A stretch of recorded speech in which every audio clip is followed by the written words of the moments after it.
नमस्कार और happy new year. अंग्रेजी साल के हिसाब से हम न्यू ईयर में दिन का 10 मिनट देवताओं के लिए जरूर निकालिए। 2026 को बहुत ज्यादा बेहतर बनाने के लिए देवताओं के शरण में कम से कम 10 मिनट हर दिन दीजिए। आप भले कितने भी लाइफ में बहुत कुछ अचीव कर लिए हैं, लेकिन इसका क्रेडिट सिर्फ और सिर्फ देवताओं को जाता है। पता है क्यों? क्योंकि अगर उनकी शक्ति और उनका आशीर्वाद अगर आप पर नहीं होगा तो आपने जो भी अचीव किया है वो आपके पास स्थायी रूप पर नहीं रहेगा। आज मैं नए साल में आप लोगों को एक संकल्प लेने के लिए कह रही हूँ कि आज से ही शुरुआत कीजिए कि ईश्वर के लिए 10 से 15 मिनट आप जरूर निकाल लीजिए। इससे ये आपकी शक्ति को और ज्यादा बलवान बना देते हैं।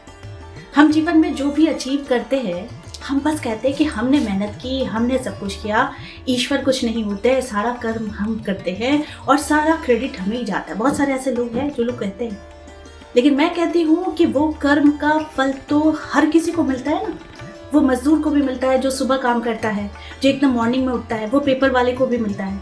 लेकिन आपको जो सीक्रेट जानना है वो सीक्रेट है कि आपको हमेशा भगवान को कृतज्ञता जाहिर करना है, क्योंकि उनकी बनाई चीज है हम कैसे किसी को कुछ बना सकते हैं? उनके द्वारा आशीर्वाद, उनकी एनर्जी से ही हम सारे कार्य को करते हैं, वरना तो बहुत सारे लोग हैं मेहनत करने वाले।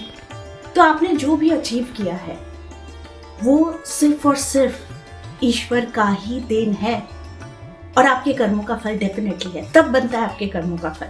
इसीलिए ये साल आपके लिए शुरुआत से ही बहुत खास है। समय दीजिए, 15 मिनट समय दीजिए, 10 मिनट समय दीजिए, आधा घंटा समय दीजिए, लेकिन जरूर समय दीजिए, क्योंकि ये समय देना आपको बहुत कुछ दे सकता है। 2025 हमने देखा है कि कितनी सारी समस्याओं से ग्लोबली इंसान गुजरा है। हर कोई परेशानियों से गुजरा है, परेशानी ऐसी कि कहीं नहीं जा सकती। अगर उस क्षण को बिताकर आप 2026 पे कदम रख रहे हैं तो एक नया संकल्प लीजिए कि ईश्वर के शरण में रहना है। ईश्वर के शरण में हमें रहकर हमें कुछ समय ईश्वर के लिए जरूर देना है। अगर आप ये कर लेते हैं तो यकीन मानिए ईश्वर आपके लिए बहुत सुनहरा दरवाजा खोल कर रखती है। और साथ में आज मैं ये आप लोगों को प्रॉमिस कर रही हूँ कि ये पूरे साल भर मैं आप लोगों को ऐसे ऐसे उपाय बताने वाली हूँ जिस उपाय से डेफिनेटली आपका भाग्य बदल जाएगा, जैसे मैंने अपना बदला है और आगे भी बदलूंगी। क्योंकि मैंने अंधकार को भी देखा है और मैंने उजाला को भी देखा है। ये जो अंधकार और उजाला के बीच का जो सफर मैंने तय किया, और वो सफर जो सक्सेसफुल हुआ, वो सिर्फ और सिर्फ ईश्वर की भक्ति से ही हुआ है।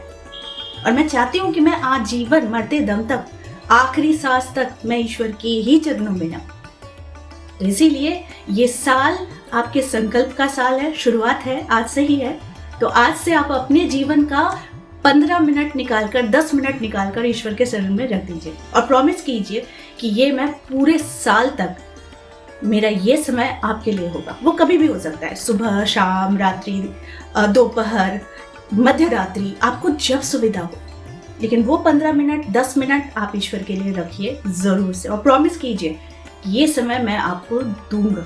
ये पूरे साल, भले कुछ भी आ जाए, आंधी आ जाए, तूफान आ जाए, कुछ भी हो जाए, लेकिन मैं ये 15 मिनट, 10 मिनट आपके लिए जरूर निकालूंगा।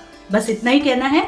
और बहुत अच्छे से आप सभी नए साल का वेलकम कीजिए, और जीवन को जीने का एक नई ऊर्जा आपको मिली है, एक नया सूर्य मिला, एक नया दिन मिला है, जिसे आप प्लानिंग कीजिए शुरू से ही कि आपको कैसे ये 2026 को बिताना है। धन्यवाद।